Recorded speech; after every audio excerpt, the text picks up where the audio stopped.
Hello Diego, it's currently Thursday, it's 8 a.m. here, and I hope you're gonna have time to check this video. So we talked about the first part of the phrasal verbs, act on, so we have three different options, act out, four different options, act up, act up to, and act upon.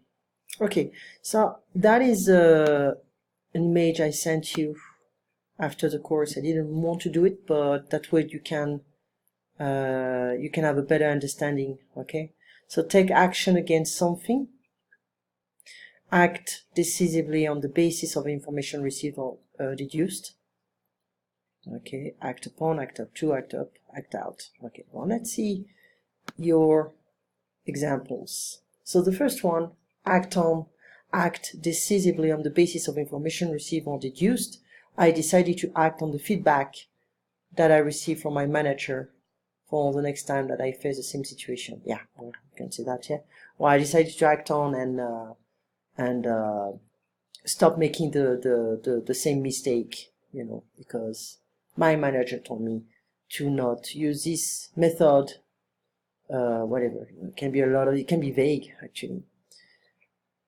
Take action against something. Prejudice is a bad thing. We must act on it. Yes. Affect something. He was diagnosed with a serious disease. There's no S here. Be careful of this kind of detail. This disease, if you want the plural, these diseases, THESE. So he was diagnosed with a serious disease or with cancer. This disease is acting on his behavior. Oh, we could say that. Affect something. Yeah, it's affecting his moods. So this disease is acting on his moods, his behavior, yeah. Act out, perform a scene from a play. He already knew about this surprise party. He act. So, well, you have a past here, so be careful. He acted out as he was surprised, as if was surprised. So always consistency with the tenses here. Okay, past. Perform a fantasy in reality. In this movie, he's acting out Superman. Perform a fantasy in reality. So what do we have? What kind of example do we have here? Let's just this one.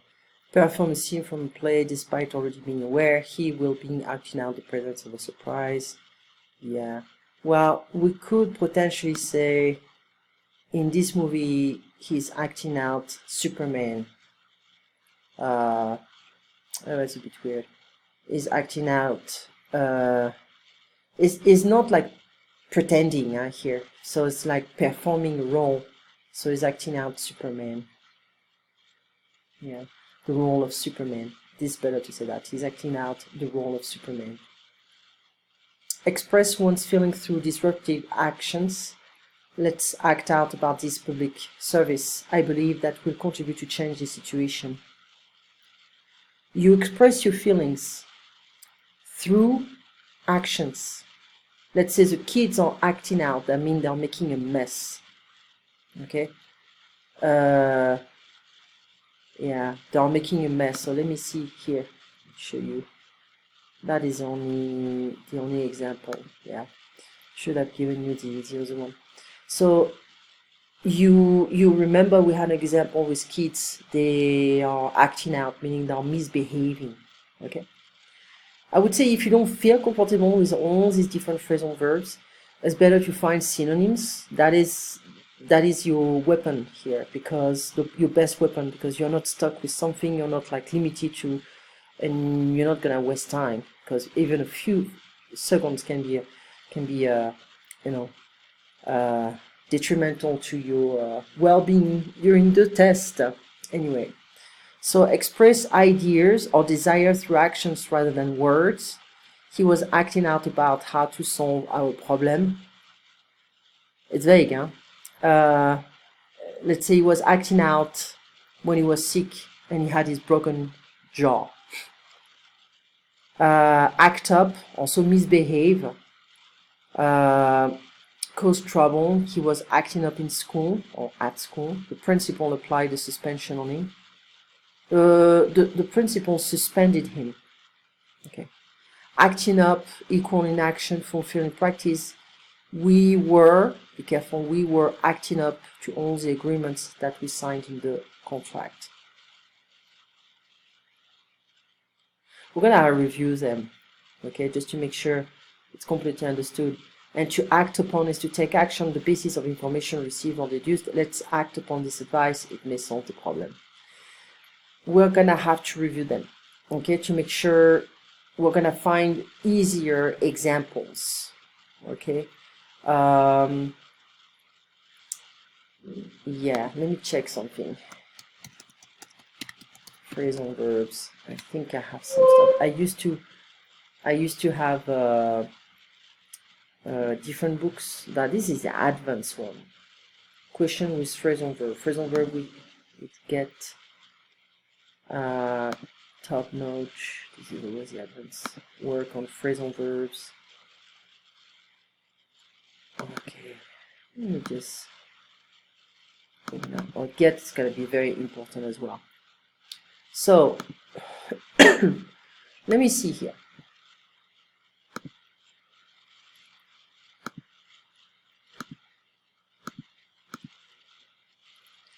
So here, basic actions, actually we can even simplify everything in order to make sure we can understand. So instead of going through the whole list like that, A, B, C, D, we're gonna just find the, the most important ones. Fall down, I fell off, I fell down. That's slight differences that can give you points. So fall down, if someone or something falls down when they have been in an upright position, they drop to the ground, he tripped. So you don't fall when you trip. And after you can fall down. Okay, so he tripped and fell down. Get off. So here we have get off, get out, get up. If you get off something that you're on, you move your body from it, usually onto the ground. He got off his bicycle. Okay, or you can get off at this station. That means you stop you get out of the bus, the train, okay, the subway. To get out, if you get out, you leave a place or a vehicle. He got out of the car. You get off the bus, get off the train, get up the subway, get up the plane if you want, but you get out of the car, okay, because it's a bit smaller. It's it's so funny because we're gonna say get off instead of get out and vice versa. And actually, we can check get here. I think it's from the British Council. Get up to, okay, get through to, get rid of. I'm gonna do that. Okay, I'm gonna become more and more specific with our courses. So now, get out, get off, we understand. Now get up, when someone or something gets up or gets up something, they move from a lower position or level to a higher one. So we have different examples and different meanings. By the time we got up to the top of the hill, we were exhausted. I knew he would have difficulty getting up those steps. If you get up, you rise to a standing position after you have been sitting or lying down. He got up off the floor. That is an interesting sentence. He got up off the floor. When you get up or when someone gets you up, you get out of bed. She decided it was time to get up. We had to get the children up and dressed. Go back. If you go back, you return to your place where you were before. I have to go back to the US next week. It started to rain, so I went back for my umbrella. Go in. When you go in, you enter a building. Let's go in and have some coffee. I pushed open the door of the office and went in. The opposite of going is go out. When you go into a room, building or area, you enter it. She went into the bedroom and shut the door. Go off. if you go off somewhere, you leave the place where you were, usually in order to do something. He's gone off to work. And when I continue, there are like 2 pages like that. Keep down, lay down, move up, run in, run into, run on, run out, sit down, stand up, turn back. I'm gonna work intensively on those guys. And some exercises. 2 pages. We're gonna do that today. Okay? So we have action. That was an action. Basic actions, and after we have actions with object, etc., etc., etc. Okay? So now, that is, that may not always be easy to learn like that. Okay, so we went through the act on, act everything, but we're gonna try to change the strategy here. Okay, so let me just go back to the beginning. Evaluation. It was a very tiresome week. Immune system is like, when you have to be careful because you can get sick right now. It's a big paranoia everywhere, especially in America. He passed away, that means he died. He came into a large fortune, he inherited. Like you're gonna hear the H in English, inherited. He came at me with a knife, he attacked me. To come about, how did this accident come about? Happen. To run over. Before we start the project, let's run over who is doing what. Those guys are important. Okay. So describe briefly. Go for it. So go for it is like go, do it. You have an opportunity, go for it. He's going for the arm. Go for him. Go for the arm. He's going. I don't know why I did that. Sometimes I don't. I write without paying attention to what I'm writing.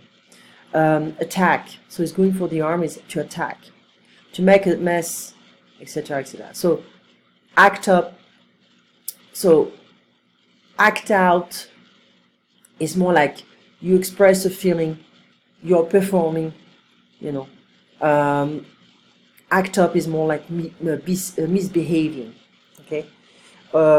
Children may act up in class in an effort to get attention, cause trouble, make messes.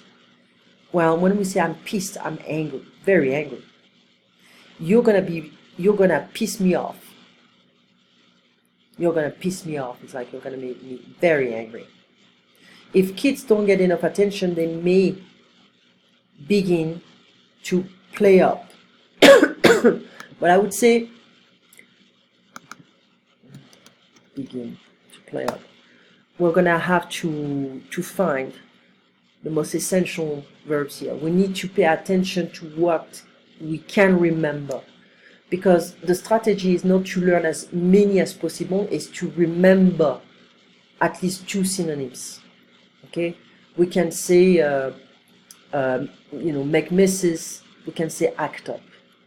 Okay, cause trouble, make messes, act up. That's it. We have 3, it's enough. You don't need 10. Okay, if you don't feel comfortable with all the act up, act out, and no act upon, let's put that on the side. It's not like it's essential. Okay, anyways, so don't misbehave today. Could you turn down the volume a bit, lower the setting, speak up, talk more loudly, or make yourself heard? To pick up, it can be a pick-up phrase, meaning like you flirt with someone, or you can pick up somebody. I am gonna pick you up. Drop off. Did you pick up on his nervousness, meaning like could you understand he was nervous, or notice? Bring up. Don't bring up positive if you want a nice conversation with him. Don't mention. So we're gonna just work on those guys. Okay, we're gonna repeat those guys, and we're gonna work on this the phrasal verbs. Okay, yeah, I think that's gonna be enough. We're gonna just find the most essential phrasal verbs. That's it. Okay, and some idioms. We're gonna have to work on idioms as well. Well, we stop here. I'll see you in a few hours. I hope you're not gonna have a too messy day, too busy day, and we're gonna have to continue the phrasal verbs. You have a nice day, and talk to you soon. Bye bye. Diego.